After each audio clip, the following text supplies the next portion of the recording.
Class 10th exercise 3.5 question 1।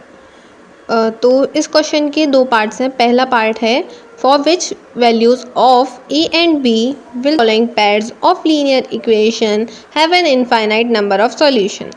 तो हमें ये जो दो पेयर ऑफ लीनियर इक्वेशंस दे रखे हैं, हमें इनमें ए एंड बी की वैल्यू फाइंड करनी है, और वो भी कुछ इस तरह से फाइंड करनी है कि इन दोनों इक्वेशंस को सॉल्व करने पे इनके कितने सॉल्यूशन आए, इनफाइनाइट नंबर ऑफ सॉल्यूशंस आए। ठीक है, सो इनको सॉल्व करने के लिए हमें क्या करना होगा, हमें a1/a2 b1/b2 एंड c1/c2 के रेशियोज़ निकालने पड़ेंगे। ठीक है, उसके बाद क्या करना होगा मैं आपको बताऊंगी। पहले हम रेशियोज़ निकाल लेते हैं। तो a1 क्या दे रखा है, हमें 2 दे रखा है। a2 होगा हमारा a-b। ठीक है, b1 क्या होगा, y का कॉफिशिएंट पहली इक्वेशन में, तो y का कॉफिशिएंट पहली इक्वेशन में 3 दे रखा है हमें, और दूसरी इक्वेशन में y का कॉफिशिएंट क्या दे रखा है, a+b, तो वो हमारा b2 लिख देते हैं हम यहाँ पे। ठीक है, तो अब हम हमारी कांस्टेंट टर्म्स लिख लेते हैं। तो c1 हमारी पहली कांस्टेंट टर्म क्या दे रखी है, 7 दे रखी है, और दूसरी कांस्टेंट टर्म दे रखी है 3a+b -2। ठीक है, तो हमने ये तीनों रेशियोज लिख लिए। अब आपको याद होगा हमने पहले पढ़ा था infinitely many numbers of solution के लिए हमें क्या कंडीशन होती है। तो सबसे पहले तो मैं लिख लेती हूँ यहाँ पे फॉर इनफाइनाइटली मैनी सॉल्यूशंस। अब यहाँ हमारी कंडीशन लिखते हैं। तो कंडीशन क्या थी, a1/a2 is equal to b1/b2 which is also equal to c1/c2। तो हम इस कंडीशन को यहाँ लिख लेते हैं, देन मैं आपको समझाती हूँ हमें करना क्या है।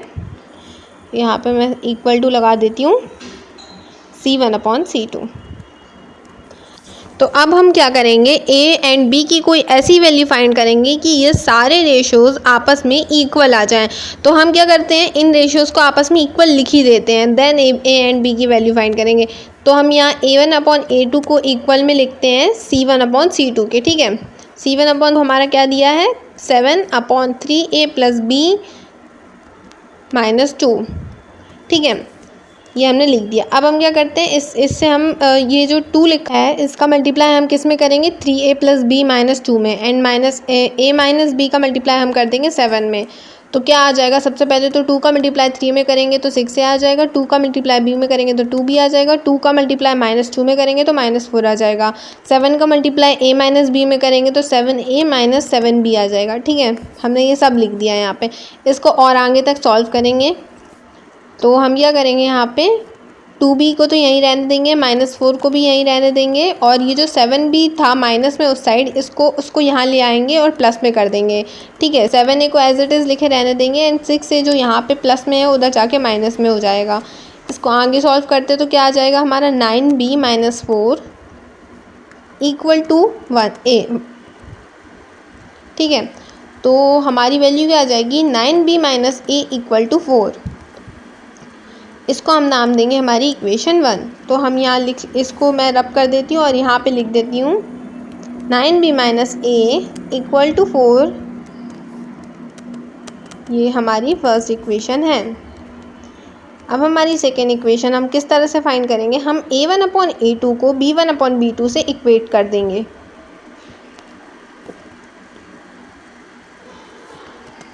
तो आज यहाँ पे मैं कर देती हूँ इक्वेट उन्हें। ठीक है, अब हम क्रॉस मल्टीप्लिकेशन करेंगे, 2 का मल्टीप्लाई a+b में कर देंगे, एंड 3 का मल्टीप्लाई a - b में कर देंगे। यहाँ पे लिख देती हूँ 3 × a हो जाएगा 3a, और 3 × -b हो जाएगा 3b। ठीक है, -3b।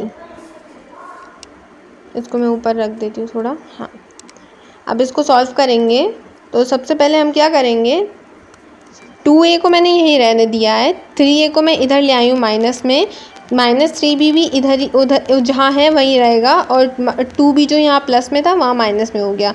इन्हें और सॉल्व कर देंगे तो क्या आ जाएगा, -a = -5b।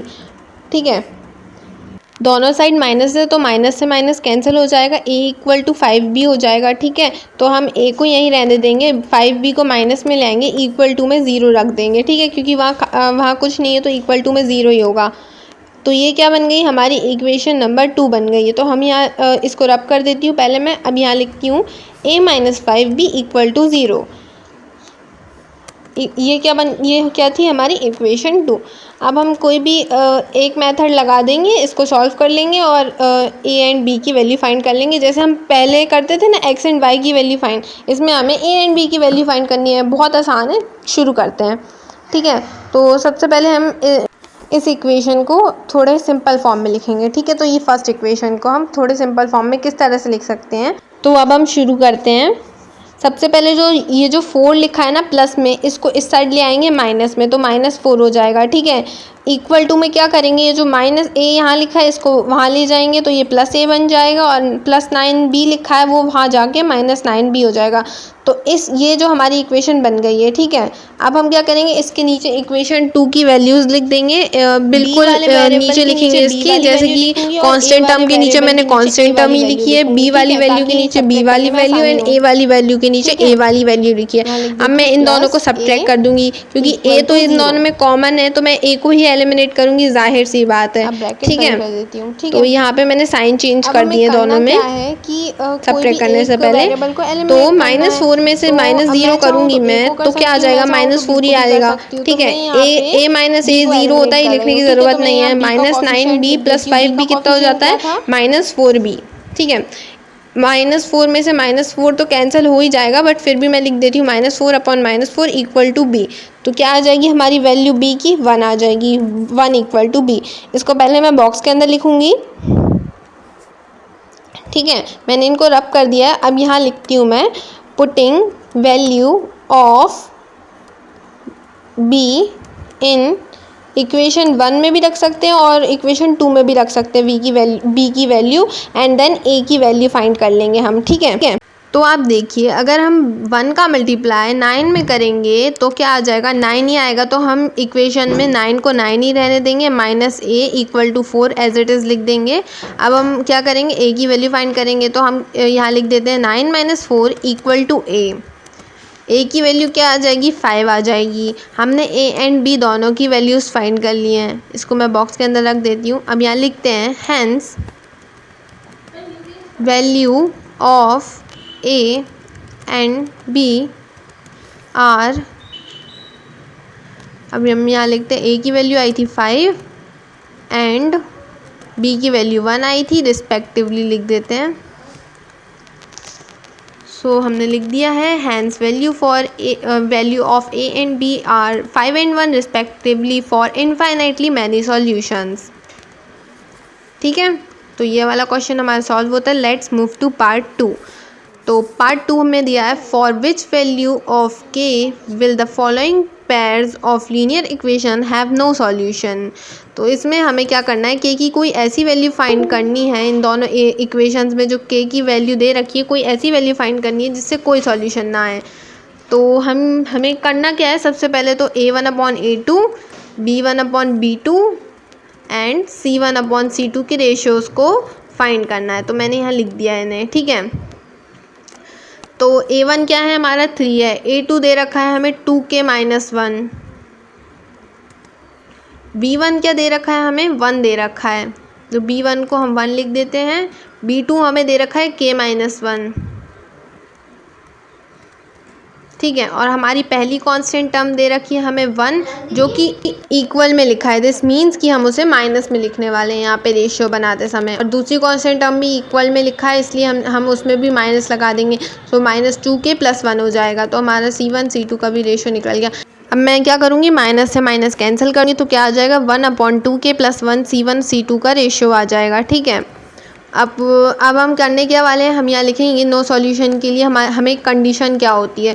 सो यहाँ लिखेंगे, फॉर नो सॉल्यूशन, हमने पढ़ा है नो सॉल्यूशन के लिए कंडीशन होती है, दैट इज़ a1/a2, लिखते हैं यहाँ पे a1/a2 is equal to b1/b2 which is not equal to c1/c2। ठीक है, तो नो सॉल्यूशन के लिए ये वाली कंडीशन होती है। इसके हिसाब से अब हम k की वैल्यू फाइंड करने वाले हैं। सो सबसे पहले हम a1/a2 लिख देते हैं। तो a1/a2 क्या है, 3/2k - 1। तो मैं यहाँ लिख देती हूँ 3/2k - 1 इक्वल टू में लिखूँगी मैं 1/k - 1 ठीक है, और इज़ नॉट इक्वल टू हम यहाँ C1/C2 की भी वैल्यू लिख देते हैं और हमें इसको बिल्कुल सही प्रूफ करना है के की कोई ऐसी वैल्यू फाइंड करके। तो हम सबसे पहले तो हमारी पहली इक्वेशन निकालेंगे A1 A2 and B1 B2 के रेशो से। तो यहाँ लिख देते हैं 3/2k-1 इक्वल टू 1/k-1। अब क्रॉस मल्टीप्लिकेशन कर देंगे, 3 का मल्टीप्लाई k-1 में कर देंगे एंड 1 का मल्टीप्लाई 2k-1 में कर देंगे। ठीक है, अपॉन लगा देती हूँ मैं, हाँ ठीक है। तो क्या आ जाएगा, 3 का मल्टीप्लाई k-1 में करने से आ जाएगा हमारा 3k-3 आ जाएगा। यहाँ लिख देते 3k-3 इक्वल टू में क्या कर देंगे, 1 का मल्टीप्लाई 2k-1 में करेंगे तो 2k-1 ही आएगा। अब इनको सॉल्व कर देंगे तो क्या आ जाएगा हमारा, 3k तो यहीं रहने देंगे, 2k को यहाँ ले आएंगे माइनस में, इक्वल टू में -1 वहीं रहेगा, +3 उधर पहुँच जाएगा। ठीक है, तो आ जाएगा k की वैल्यू आ जाएगी -2, +2 आ जाएगी k की वैल्यू।